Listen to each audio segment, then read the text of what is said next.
Bonjour et bienvenue dans Face à Face. Face à moi et face à vous, Raphaël Grandjean, bonjour. Bonjour. Président du groupe des Verts libéraux au Grand Conseil neuchâtelois. Ça fait une année que ce parti existe, les Verts libéraux neuchâtelois. Un petit bilan, comment ça se passe? Un bilan satisfaisant, on a la chance d'être présent au Parlement, après effectivement quelques mois d'existence seulement, donc c'est une excellente chose, effectivement. C'est aussi une excellente chose, je ne vous le cache pas, pour le canton de Neuchâtel.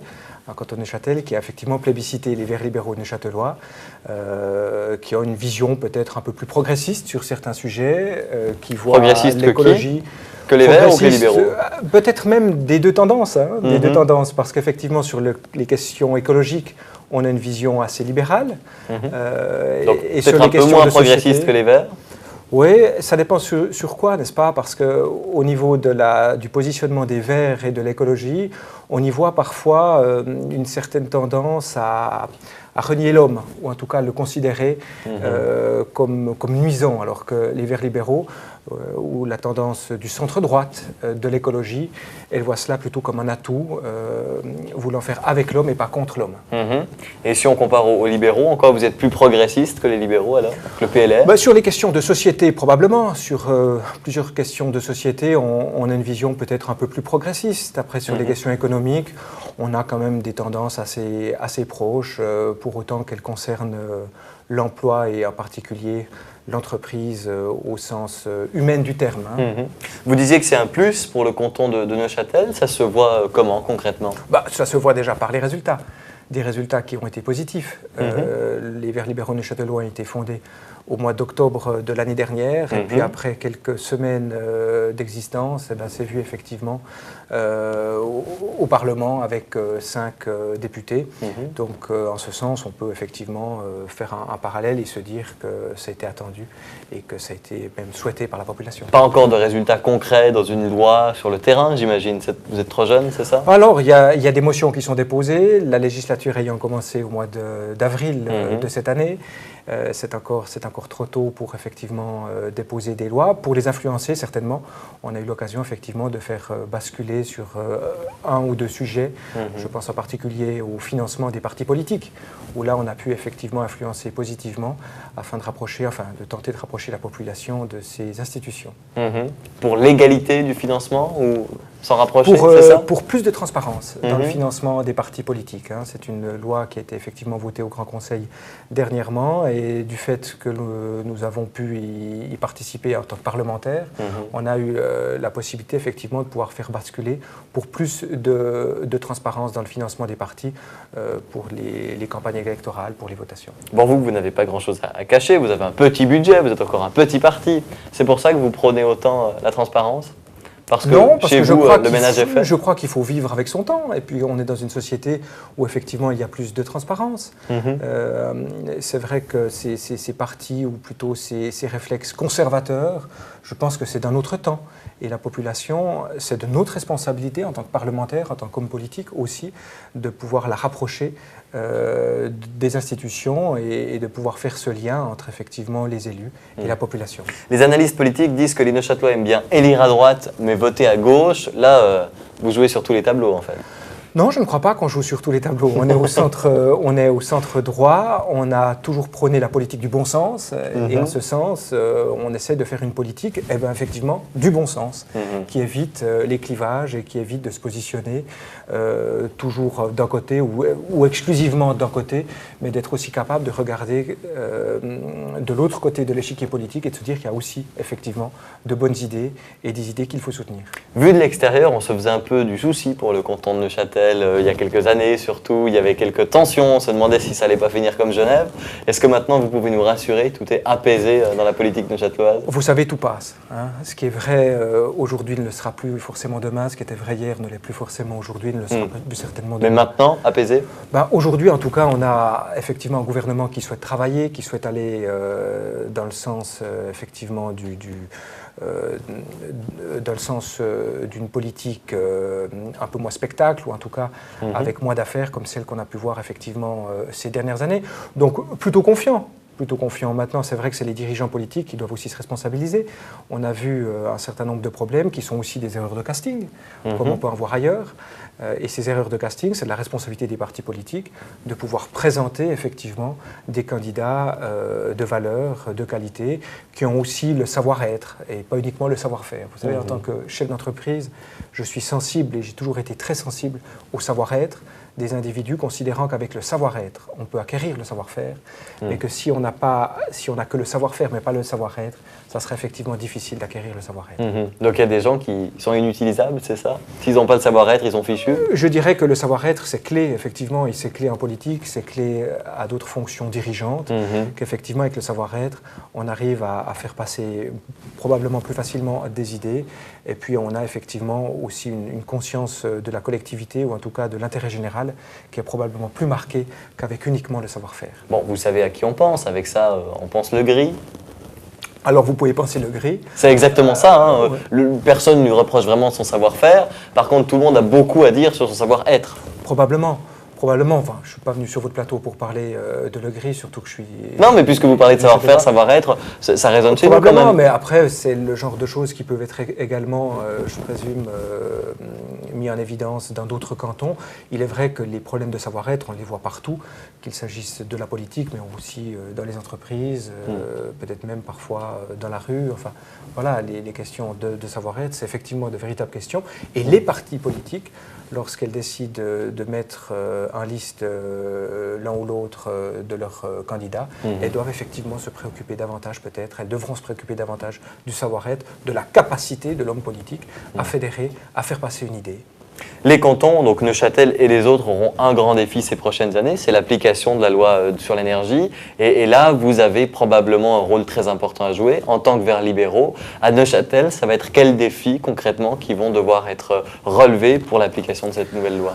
Bon, nous, on a toujours souhaité avoir à Neuchâtel, viser plutôt une autonomie énergétique, l'autonomie énergétique du canton, en ce sens qu'il nous paraît effectivement important de pouvoir encourager les propriétaires d'appartements, d'immeubles, de pouvoir les encourager à l'autonomie énergétique avec des solutions les panneaux qui vont être mises en place, les panneaux solaires.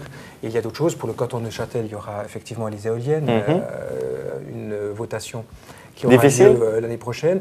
Assez émotionnel, effectivement, plus émotionnel que les panneaux solaires, c'est une évidence. Maintenant, c'est vrai que c'est une solution, une alternative intéressante. Et je pense qu'on aurait tort, effectivement, de passer à côté, sachant qu'une éolienne peut être démontée et qu'en ce sens, elle n'est pas installée à vie. Bon, on ne la construit pas pour la démonter. On ne la construit pas pour la commenter, mais on peut aussi la construire en vue de solutions peut-être qui seront plus performantes par la suite. Et cette transition énergétique, il va quand même falloir l'assumer. Et en ce sens, les panneaux solaires, comme le photovoltaïque, comme les éoliennes, vont contribuer effectivement à cette transition énergétique. Le problème de l'éolienne, c'est le fameux not in my garden. Oui pour les éoliennes, mais surtout pas devant chez moi, je veux pas la voir, je veux pas l'entendre, j'en ai peur, oui, etc. Et ça c'est légitime. Oui. Je pense qu'effectivement mettre une éolienne dans son jardin, c'est pas la solution. On a effectivement intérêt, je pense, à prévoir des sites qui sont essentiellement mais qui seront forcément proches d'habitations, qui seront forcément proches de lieux de vie pour certaines personnes, de lieux de balade. Et donc là, forcément, il y a des gens qui vont devoir passer au-dessus de leur égoïsme. Absolument. Absolument. Et je crois qu'on est vraiment dans une époque où on doit voir l'intérêt général et pas que l'intérêt général soit mis au second plan. Mais vous pensez qu'on va y arriver? Parce qu'avec beaucoup d'opposition, ma foi, ça ralentit quand même considérablement les choses. Je pense qu'avec les convictions, on peut faire beaucoup de choses. Et lorsqu'on met de la passion dans ce que l'on fait, effectivement, on peut parvenir à des résultats. Donc vous allez convaincre tous ces gens, c'est ça? Alors je ne sais pas, si j'ai pas la prétention de dire qu'on va les convaincre. Je dis simplement qu'on va tout mettre en place, on va tout mettre en œuvre pour effectivement essayer de convaincre un large public. Mobilité, à Neuchâtel, on a l'impression que c'est une région qui est un peu épargnée. Peut-être qu'il y a quand même des problèmes de mobilité, mais on n'est pas dans les problèmes de Vaud et de Genève. Est-ce qu'il y a des choses à faire concrètement? Alors, on peut regretter le Transrun, qui n'est pas passé à quelques voies. C'est vrai que la mobilité, c'est aussi favoriser l'économie régionale. Et en ce sens, une mobilité effectivement positive, une mobilité performante, eh ben, c'est positif pour le tissu industriel et économique de la région.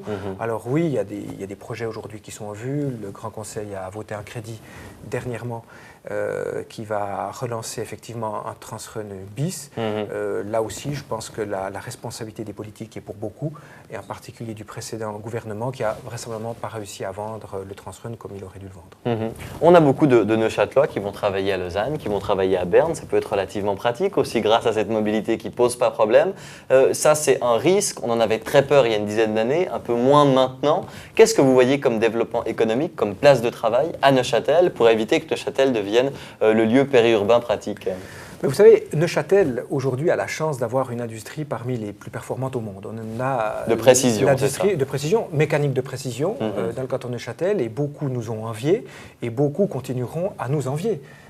Ce savoir-faire, oui, qui est un savoir-faire d'avenir, je précise, qui est un savoir-faire d'avenir, contrairement à d'autres industries, comme les industries, je ne sais pas si c'est une industrie, mais en tout cas la finance, qui effectivement, qui va et vraisemblablement rencontrer des difficultés ces prochaines années, ou même la pharmaceutique, qui a des brevets en fin de course. On a une industrie d'avenir. Ou le tabac peut-être. Ou le tabac. Encore que le tabac, il faudra voir la manière dont ça évolue, mais on a effectivement une industrie par notre savoir-faire, par nos compétences, qui est une industrie d'avenir. Maintenant, je suis partisan effectivement de ceux qui pensent que nous pourrions effectivement davantage développer d'autres industries.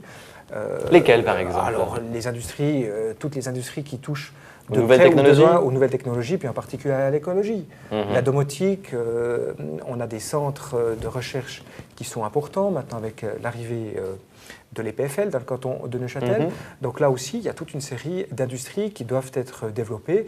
Et je sais que la promotion économique y travaille activement, et on verra maintenant effectivement dans quelle direction ça ira ces prochaines années. Vous avez l'impression que les arguments donnés notamment par le canton à cette promotion économique sont suffisamment forts pour convaincre des entreprises qui feront l'avenir de Neuchâtel? Vous savez, on a un nouveau gouvernement, il faut les laisser travailler. Ils sont en place depuis maintenant 6 mois.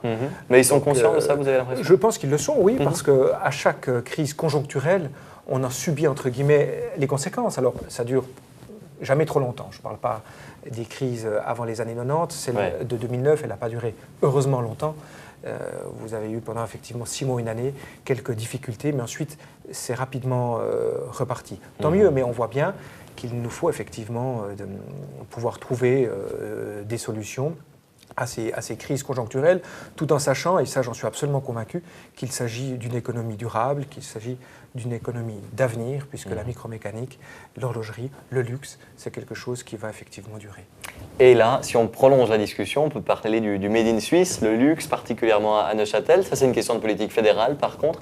Est-ce que là, vous avez l'impression qu'on fait suffisamment sur la protection de la reconnaissance de ce savoir-faire avec une marque Made in Suisse qui peut, ma foi, être sujette à des abus réguliers? En tout cas, il y a des initiatives qui ont été menées et par nos parlementaires fédéraux.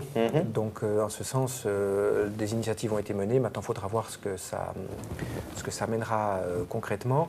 Mais tout porte à croire, effectivement, qu'il y a une certaine conscience collective que l'horlogerie, que la microtechnique dans le canton de Neuchâtel et ailleurs, en Suisse, doit être effectivement protégée. Puisqu'on parle au niveau fédéral, vous êtes entrepreneur, vous êtes politicien, vous avez donc forcément un avis sur les rémunérations parfois abusives de certains collègues entrepreneurs? Alors, c'est là où je me porte en faux, parce qu'il y a un amalgame qui est fait trop systématiquement entre les multinationales, effectivement, et les PME. Je rappelle que c'est plus de 80% de notre tissu industriel. Et cet amalgame, il est injuste, c'est certain, et je pense qu'il amène le débat là où il ne doit pas être. C'est-à-dire? Il ne faut pas confondre l'entrepreneur avec le grand patron, c'est ça? Absolument. L'entrepreneur, la plupart du temps, il travaille pour son entreprise, il travaille pour créer de l'emploi. Et puis, effectivement, il essaye de développer son produit avec des collaborateurs qui forment le premier capital de son entreprise. La multinationale, elle a à leur tête souvent des dirigeants, des gestionnaires, comme je les appelle, qui ont effectivement plutôt la vue de l'actionnariat avec effectivement des enjeux et des objectifs objectifs qui sont souvent bien différents.